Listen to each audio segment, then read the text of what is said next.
आइए आज सुनते हैं निर्जला एकादशी व्रत कथा। भीमसेन व्यास जी से कहने लगे कि हे पितामह, भ्राता युधिष्ठिर, माता कुंती, द्रौपदी, अर्जुन, नकुल और सहदेव आदि सब एकादशी का व्रत करने को कहते हैं, परंतु महाराज मैं उनसे कहता हूँ कि भाई मैं भगवान की शक्ति पूजा आदि तो कर सकता हूँ, दान भी दे सकता हूँ, परंतु भोजन के बिना नहीं रह सकता। इस पर व्यास जी कहने लगे कि हे भीमसेन, यदि तुम नरक को बुरा और स्वर्ग को अच्छा समझते हो तो प्रति मास की दोनों एकादशियों को अन्न मत खाया करो। भीम कहने लगे कि हे पितामह, मैं तो पहले ही कह चुका हूँ कि मैं भूख सहन नहीं कर सकता। यदि वर्ष भर में कोई एक ही व्रत हो तो वह मैं रख सकता हूँ, क्योंकि मेरे पेट में वृक नाम वाली अग्नि है, सो मैं भोजन किए बिना नहीं रह सकता।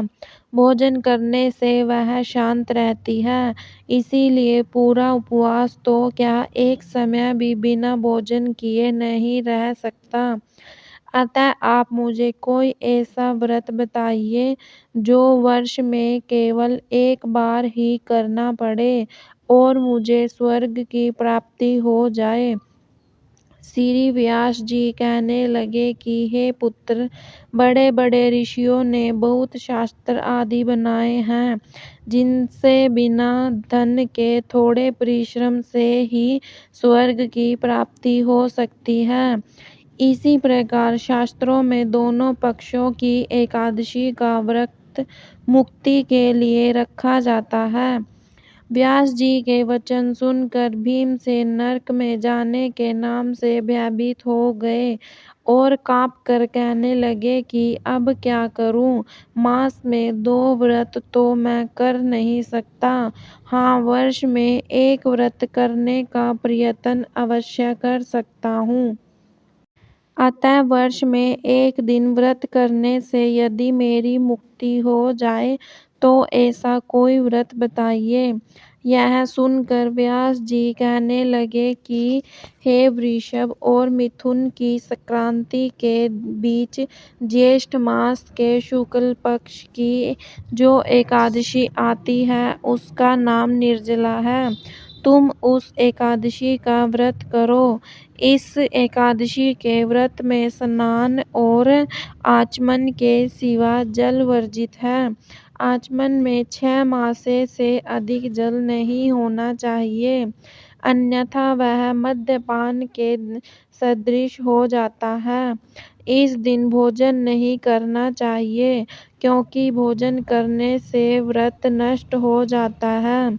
यदि एकादशी को सूर्योदय से लेकर द्वादशी के सूर्योदय तक जल ग्रहण न करे तो उसे सारी एकादशियों के व्रत का फल प्राप्त होता है।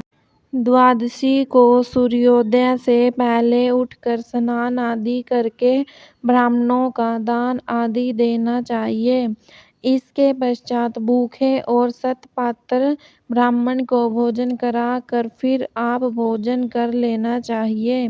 इसका फल पूरे एक वर्ष की संपूर्ण एकादशियों के बराबर होता है। व्यास जी कहने लगे कि हे भीमसेन, यह मुझको स्वयं भगवान ने बताया है। इस एकादशी का पुण्य समस्त तीर्थों और दानों से अधिक है। केवल एक दिन मनुष्य निर्जल रहने से पापों से मुक्त हो जाता है।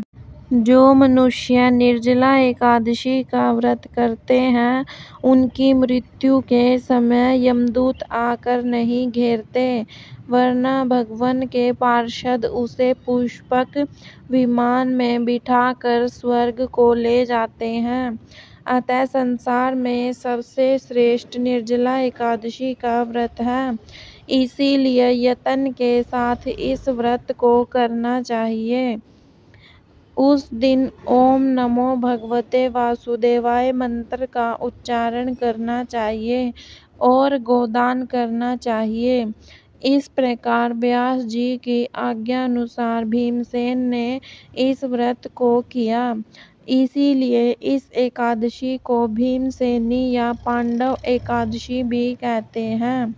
निर्जला व्रत करने से पूर्व भगवान से प्रार्थना करें कि हे भगवान, आज मैं निर्जला व्रत करता हूँ, दूसरे दिन भोजन करूँगा। मैं इस व्रत को श्रद्धा पूर्वक करूँगा, अतः आपकी कृपा से मेरे सब पाप नष्ट हो जाए। इस दिन जल से भरा हुआ एक घड़ा वस्त्र से ढक कर स्वर्ण सहित दान करना चाहिए। जो मनुष्य इस व्रत को करते हैं उनको करोड़ पल सोने के दान का फल मिलता है। जो इस दिन यज्ञादि करते हैं उनका फल तो वर्णन ही नहीं किया जा सकता। इस एकादशी के व्रत से मनुष्य विष्णु लोक को प्राप्त होता है।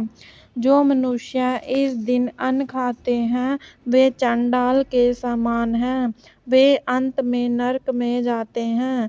जिसने निर्जला एकादशी का व्रत किया है वह चाहे ब्रह्मा हत्यारा हो, मद्यपान करता हो, चोरी की हो या गुरु के साथ द्वेष किया हो, मगर इस व्रत के प्रभाव से स्वर्ग जाता है। हे कुंती पुत्र, जो पुरुष या स्त्री श्रद्धा पूर्वक इस व्रत को करते हैं उन्हें अग्रलिखित कर्म करने चाहिए। प्रथम भगवान का पूजन, फिर गोदान, ब्राह्मणों को मिष्ठान व दक्षिणा देनी चाहिए तथा जल से भरे कलश का दान अवश्य करना चाहिए। निर्जला के दिन अन्न, वस्त्र, उपाहन, जूती आदि का भी दान करना चाहिए। जो मनुष्य भक्ति पूर्वक इस कथा को पढ़ते या सुनते हैं उन्हें निश्चय ही स्वर्ग की प्राप्ति होती है।